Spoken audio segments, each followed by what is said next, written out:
Assalamualaikum warahmatullahi wabarakatuh. Bismillahirrahmanirrahim. Alhamdulillah wassalatu wassalamu ala Rasulillah wa ala alihi wa sahbihi wa man walah. Wala haula wala quwwata illa billah. Wa ba'd. Para penonton umat Rasulullah yang dikasihi, semoga kita semua dirahmati oleh Allah Subhanahu wa taala. Bertemu lagi dalam rancangan Tashih Mafahim yang bermaksud pembetulan kepada beberapa fahaman menyeleweng yang berlegar di dalam masyarakat Malaysia khususnya. Tuan-tuan sekalian, untuk episod yang ke-10 tajuknya Talqin Mayat. Benarkah di sana ada suara yang menyebut talqin mayat itu bid'ah? Talqin mayat itu haram. Sehingga berlaku kadangkala pergaduhan tikaman lidah di media sosial, bahkan dalam keluarga sebahagian masyarakat di Malaysia. Malam ni secara ringkas, tuan-tuan tengok, kita nak bawa pendapat salaf, hadis Nabi terutamanya, khususnya sahabat, pendapat salaf keempat-empat mazhab tentang hukum talqin yang telah dikelirukan oleh sekumpulan yang banyak, membuatkan umat Islam takut serba salah dan keliru dalam beberapa isu berkaitan dengan agama Islam kita. Nombor satu, apa hukum talqin, iaitu sebutkan beberapa perkataan seperti la ilaha illallah kepada orang yang sedang nazak. Talqin ni maksudnya kita mengajar ataupun mengingatkan orang itu kalimah la ilaha illallah, ataupun mengajar dan mengingatkan kembali mayat yang baru saja dikuburkan dengan kalimat tertentu. Ada dua keadaan. Satu, kita talqin orang yang nazak. Yang kedua, kita talqin mayat di dalam kubur. Kita tengok hukumnya. Yang pertama, talqin ketika orang sakaratul maut. Yang ni hukumnya adalah boleh, dan para ulama ijma' tentang talqin itu. Hadis Nabi daripada Abu Hurairah radhiyallahu anhu berkata, sabda Rasulullah SAW, laqinu mautakum la ilaha illallah. Nabi sebut, talqinkanlah orang yang sakaratul maut di antara kamu dengan ucapan la ilaha illallah. Yang nazak ni, yang tak meninggal lagi, sebut di telinga dia pelan-pelan, sebut la ilaha illallah. Supaya apa? Supaya orang ni kalimat terakhir dalam hidupnya adalah la ilaha illallah. Sebab ada hadis lain, sesiapa yang akhir perkataannya la ilaha illallah dakhalal jannah, dia masuk syurga. Kata Al-Imam Nawawi menghuraikan hadis yang diriwayatkan dalam Sahih Muslim ni. Imam Nawawi hurai dalam syarah Sahih Muslim Al-Minhaj. Al-Imam Nawawi kata, siapa yang mengalami sakaratul maut, ingatkanlah dia dengan ucapan la ilaha illallah agar kalimah itu terakhir dalam kehidupannya.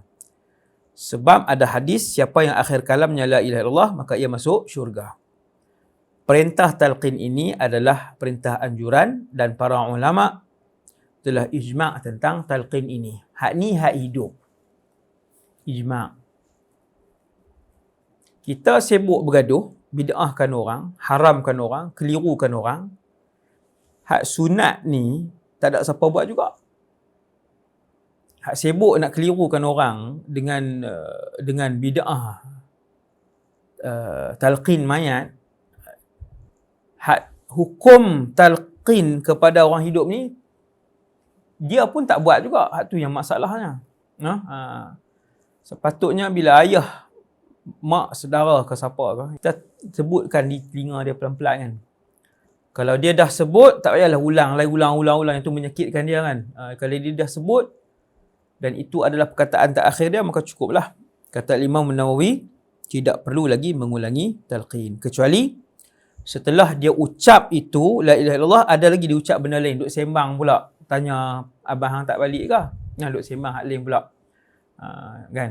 Yang itulah. Maka kata Imam Nawawi, kalau ada disebut kataan lain, sebut balik la ilaha illallah, bisikkan kembali kepada beliau. Okey, kemudian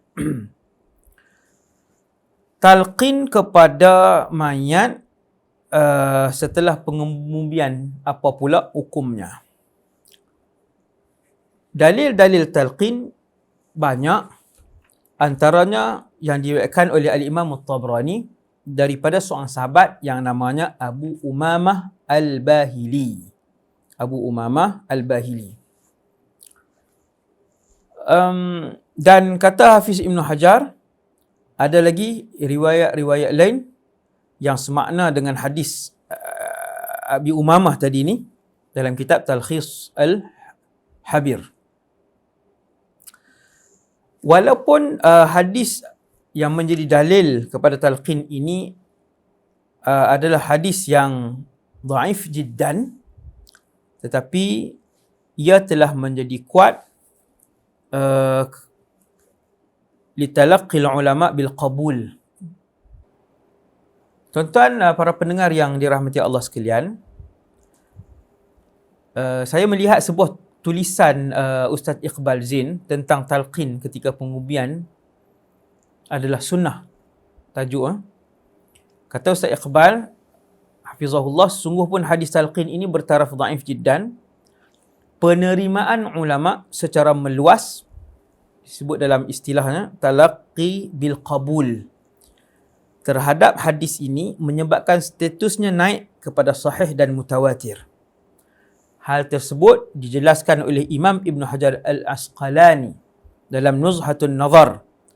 Kata beliau, menyatakan bahawa dalam penilaian sebuah hadis, qarinah yang terkuat adalah talaqqi bil qabul, iaitu kesepakatan para ulama untuk menerima sesuatu fakta yang terdapat dalam sebuah hadis, sehingga hanya dengan wujudnya talaqqi bil qabul itu satu sahaja sudah mencukupi untuk beramal dan mengakuinya, kerana kekuatannya bahkan melebihi daripada hadis yang mempunyai jalur sanad yang banyak. Dan dalam buku 37 masalah populer Ustaz Abdul Somad, ketika mendatangkan hadis At-Tabrani daripada sahabat Abi Umamah Al-Bahili ini,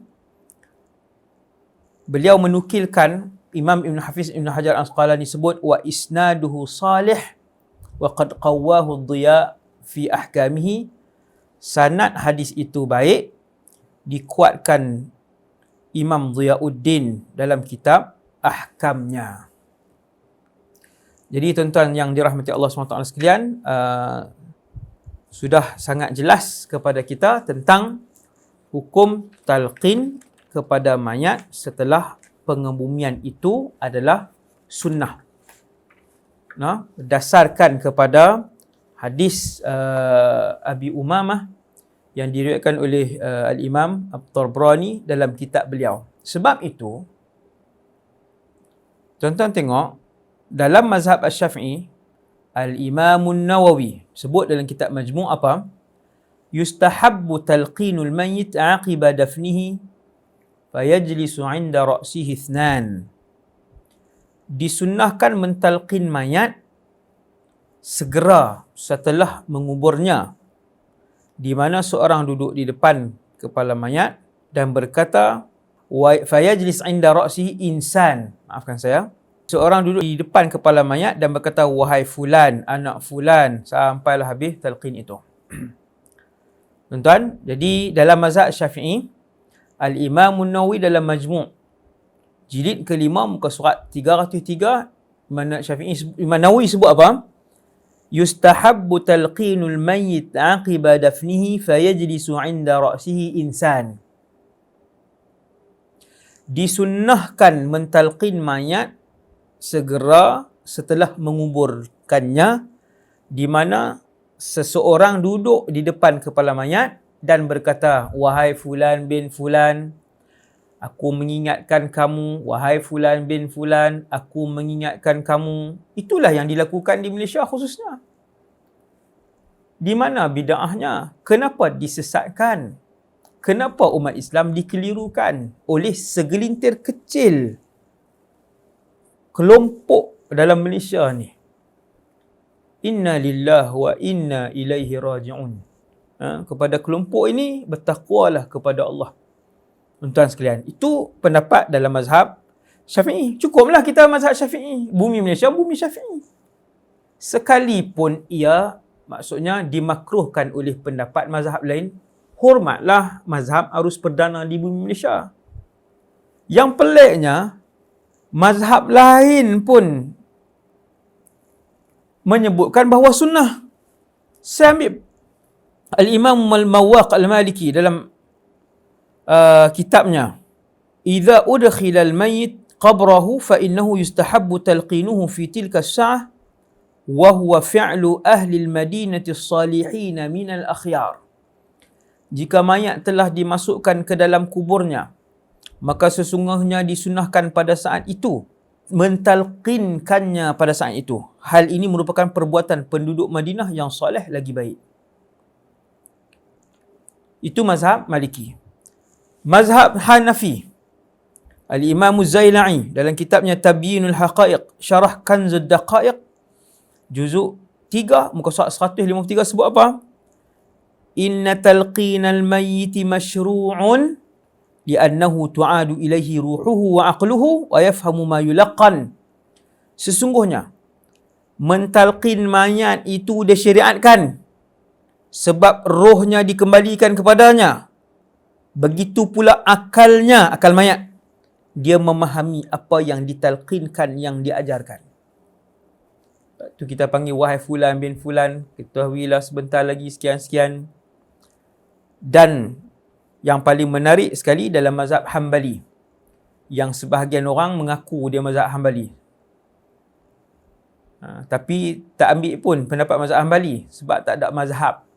Ikut dan hak mana dia berasa sesuai, dia nak ambil.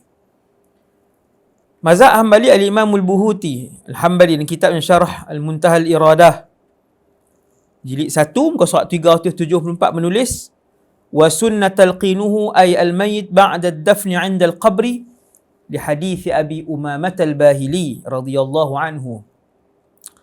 Dan disunnahkan mentalqin mayat setelah dikebumikan dalam kuburan, bersandarkan kepada hadis riwayat Abi Umamah Al-Bahili radhiyallahu anhu.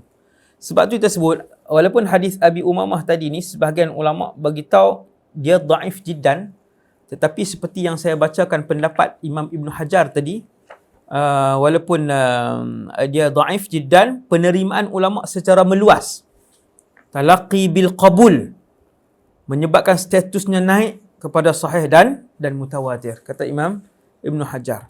Tuan-tuan sekalian, dan tak lupa juga saya nak baca pendapat Imam Ibn Taymiyah. Sebab ramai yang kelompok ini suka mengambil pendapat daripada Imam Ibn Taymiyah. Kata Imam Ibn Taymiyah, talqin yang disebutkan ini telah diriwayatkan dari sekelompok sahabat bahawa mereka memerintahkannya. Maksudnya talqin mayat ini sunnah. Kenapa kelompok ini sering mengambil pendapat untuk membid'ahkan amalan ibadat ataupun amalan yang dilakukan oleh sekumpulan, yang dilakukan oleh umat Islam, lalu menimbulkan kekeliruan, kegusaran, perpecahan di dalam urusan tersebut, disebabkan urusan ataupun perkara tersebut. Seperti Abu Umamah Al-Bahili lainnya, diriwayatkan hadis dari Rasulullah, akan tapi tidak dapat dihukum sahih. Tidak banyak sahabat yang melakukannya. Oleh sebab itu, Imam Ahmad dan ulama lainnya berkata, talqin ini boleh dilakukan. Mereka memberikan rukhsah. Mereka tidak memerintahkannya. Kemudian kata Imam Ibn Taymiyah, dianjurkan oleh sekelompok ulama mazhab Syafi'i dan Hambali, dimakruhkan sekelompok ulama dari kalangan mazhab Maliki dan lainnya. Jadi tuan-tuan, jumhur membenarkan dan mengatakan bahawa talqin ini adalah sunnah. Para penonton sekalian, jadilah kita yang menyebarkan ilmu agama yang benar. Saya seru kepada diri saya dan kita semua untuk mengajar kepada umat perkara yang lebih membuatkan umat itu bersatu, tidak berpecah belah. Janganlah diambil pendapat-pendapat yang terpencil ataupun pendapat-pendapat yang bukan arus perdana dalam negara kita. Seterusnya, menjadi manusia kita ni sering menjadi orang yang paling menimbulkan kekeliruan, ketakutan dan perpecahan di dalam kalangan umat Nabi SAW. Waffaqanillah wa iyyakum lima yuhibbuhu wa yardah. Wa sallallahu ala sayyidina Muhammad. Setakat itu dulu. Subhanakallahumma bihamdik, asyhadu an la ilaha illa anta astaghfiruka wa atubu ilaik. Assalamualaikum warahmatullahi wabarakatuh.